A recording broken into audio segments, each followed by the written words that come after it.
अच्छा जी, वो मौसम जिसका हमें हमेशा डर रहता है वो शुरू हो गया है और वो है स्मॉग। तो अभी हम सर्दी और धुंध वाले मौसम के बिल्कुल करीब जो है टोटली तो नहीं पहुंच रहे, लेकिन पहुंच रहे हैं। बिकॉज आपको पता है अक्टूबर नवंबर में हो जाता है। अभी धुंध शुरू नहीं हुई है, लेकिन लाहौर फिर भी आलूदा तरीन शहरों की फहरिस्त में अक्सर औकात थी। गुज़श्ता 2 हफ्ते हमने ऑब्जर्व किया एयर क्वालिटी इंडेक्स या तो पहले पे होता है या दूसरे पे होता है या तीसरे पे होता है। मुल्क के मुख्तलिफ शहरों में फिजाई आलूदगी जो है आसमानों को छू रही है और इस वक्त स्मॉग की बड़ी वजह है पंजाब के मुख्तलिफ एरियाज में चावल की फसल की कटाई के बाद बाकियात को जलाने का वो अमल जिस पर पाबंदी है।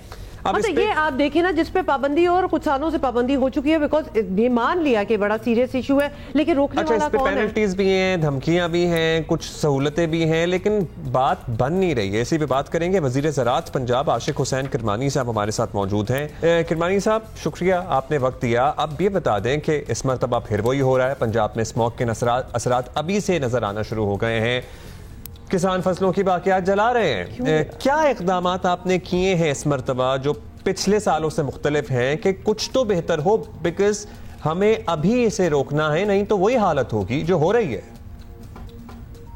अनफॉर्चुनेटली ये स्मॉग जैसी स्लो पॉइजन बीमारी हमारे पास बड़े अरसे से हमेशा सर्दियों के मौसम में आ जाती है, और इसकी रियलाइजेशन हमें तब होती है जब स्मॉग पूरे लाहौर और गिरदोनवा के अंदर बहुत तेजी से फैल जाती है। अल्हम्दुलिल्लाह फख्र से और दावे से कह सकता हूं कि पहली मरतबा में एक बाकायदा स्मॉग पॉलिसी बन गई है, जिसकी पिछले दिनों में चीफ मिनिस्टर मरियम नवाज शरीफ साहिबा ने पहली मीटिंग भी चेयर की।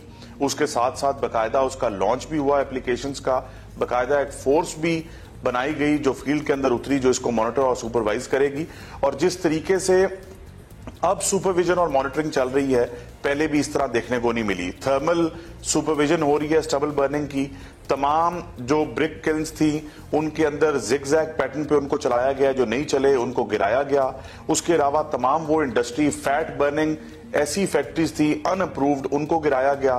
तमाम जो रेत की ट्रॉलियां आप देखते थे उनको इन्फोर्स किया जा रहा है कि उनका एक सर्टन अमाउंट से ज्यादा उनके ऊपर लोड ना हो, और वो लोड जो रेत का है वो कवर्ड हो, ताकि जो एक डस्ट है, जो फ्यूजिटिव डस्ट का नाम है, जिसको हम देख नहीं सकते और वो हमारे फेफड़ों में जा रही है, उसको कंट्रोल किया जा सके। डबल बर्निंग को खत्म करने के लिए पहली बार एक ऐसी मशीनरी इंट्रोड्यूस कराई गई जो जिसको कहते हैं सुपर सीडर। उसके कई नाम है, हैप्पी सीडर भी है, सुपर सीडर भी है, श्रेडर भी है।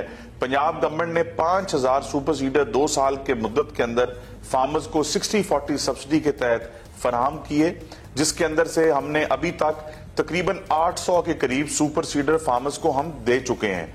और इसके ऊपर हम बहुत रैपिडली एग्रीकल्चर डिपार्टमेंट काम कर रहा है कि ये सुपर सीडर जितने ज्यादा एग्रीकल्चरिस्ट और फार्मर के पास होंगे, यही वायदा। अच्छा, आपने ठीक है जो चीज़ें बताई हैं, जिसमें स्मॉग पॉलिसी का तो आपने ऐलान कर दिया और बता भी दिया है, और काश्तकारों के लिए किसान कार्ड स्कीम जो है वो पहले से ही मौजूद है। तो ये बताएंगे क्या इसमें फसलों की बाकियात को तल्फ करने की मशीनों की फरामनी जो है वो भी शामिल है? लोग पूछते हैं फिर कि हम ऑल्टरनेटली क्या करें, ये एजुकेट भी तो करना है। ऑप्शंस नहीं है, तो क्या ऑप्शंस भी उनको बताई जा रही हैं या फराहम की जा रही है? देने में सहूलत भी देनी है आपको। किसान कार्ड एक डिफरेंट कॉन्सेप्ट है। किसान कार्ड के अंदर आप फार्मर्स को फैसिलिटेट कर रहे हैं, उन फार्मर्स को जो पंजाब का 90 से 95% है। इस किसान कार्ड के अंदर देखें, स्मॉग के लिए कोई मशीनरी नहीं है। स्मॉग का हमारा एक अलग प्रोग्राम प्लान चल रहा है। जिस तरह मैंने आपके पहले सवाल का जवाब दिया, वो हमारा एक अलग से प्लान चल रहा है। ये हमारे सीएम इनिशिएटिव्स हैं। ऑर्गेनाइजेशन एक ऐसी चीज है जो आपने पूछा कि जी क्या स्मॉग के लिए, देखें स्मॉग का हल है ज़राअत के अंदर जो 11% कंट्रीब्यूशन है, उसको अगर खत्म करनी है तो इसको मैकेनाइज करना पड़ेगा। मैकेनाइजेशन के लिए पैसा चाहिए। तो पंजाब गवर्नमेंट का फौरन ये फोकस है, प्रायोरिटी है कि मशीनरी के बगैर ना आपकी यील्ड्स में इजाफा हो सकता है, मशीनरी के बगैर ना आपकी ग्रेन लॉसेस में कमी हो सकती है, मशीनरी के बगैर ना स्मॉग कंट्रोल हो सकती है, और मशीनरी के बगैर ना ज़राअत एक्सेल कर सकती है। रेंटल सर्विस शुरू करने जा रहे हैं, ज़राई रेंटल सर्विस, जिसके अंदर हम फार्मर्स को मशीनरी रेंट करेंगे, वो मशीनरी जो पाकिस्तान में अवेलेबल नहीं है, जो फार्मर अफोर्ड नहीं कर सकता, लेकिन फार्मर उसको रेंट पे ले सकता है।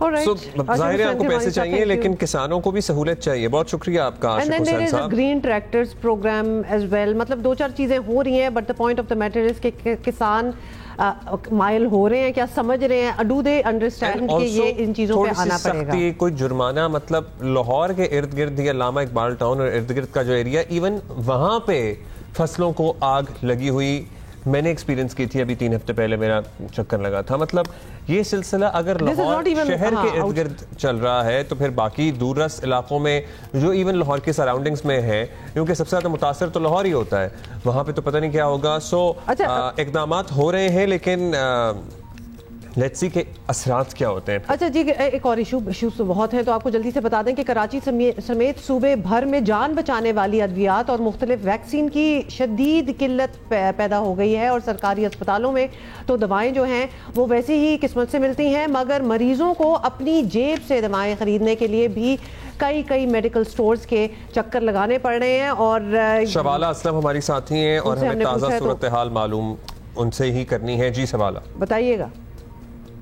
जी बिल्कुल, देखें कराची समेत सिंध भर में जो जान बचाने वाली जो अद्वियात हैं उनकी शदीद किल्लत हो चुकी है और जिसकी वजह से जो मरीज हैं वो काफ़ी ज़्यादा परेशान हैं। इस वक्त मैं आपको सिविल अस्पताल की तरफ से रिपोर्ट कर रही हूँ। मेडिकल स्टोर्स पर जाकर हमने जायज़ा लिया मुख्तलिफ अद्वियात का, तो हमें यही मालूम हुआ कि काफ़ी जान बचाने वाली जो अद्वियात हैं, जो गुर्दों के अमराज की कुछ अद्वियात हैं, उस समय जो एंटी रेबीज़ इम्यूनोग्लोबिन और उसके साथ ही जो टेटनस इम्यूनोग्लोबिन है और भी मुख्तलिफ अद्वियात हैं, जिसमें बच्चों की जो चिकन पॉक्स की अद्वियात वैक्सीन है और उसके साथ ही मीजल्स की भी जो वैक्सीन है वो शहर में नापैद हो चुकी है, जिसकी वजह से काफ़ी ज़्यादा मुश्किलात का सामना करना पड़ रहा है। जो यहाँ पर मरीज़ हैं, उनके साथ जो लोग हैं, उनसे भी हमने बात की तो उनका यही कहना है कि जगह जगह मेडिकल स्टोर्स पर जाना पड़ रहा है एक दवा के लिए और वो दवा मिल भी नहीं रही है। से उसके लिए जो ना मैं तकरीबन 6 से 7 मेडिकल स्टोर में घूमा हूँ और बड़ी मुश्किल से मुझे मिला है। सही है, जोड़ों के दर्द के हैं उसमें काफ़ी हद तक दवाइयाँ मिल रही नहीं है, वो कभी इस स्टोर पे भेज रहे हैं कभी उस स्टोर पे भेज रहे हैं।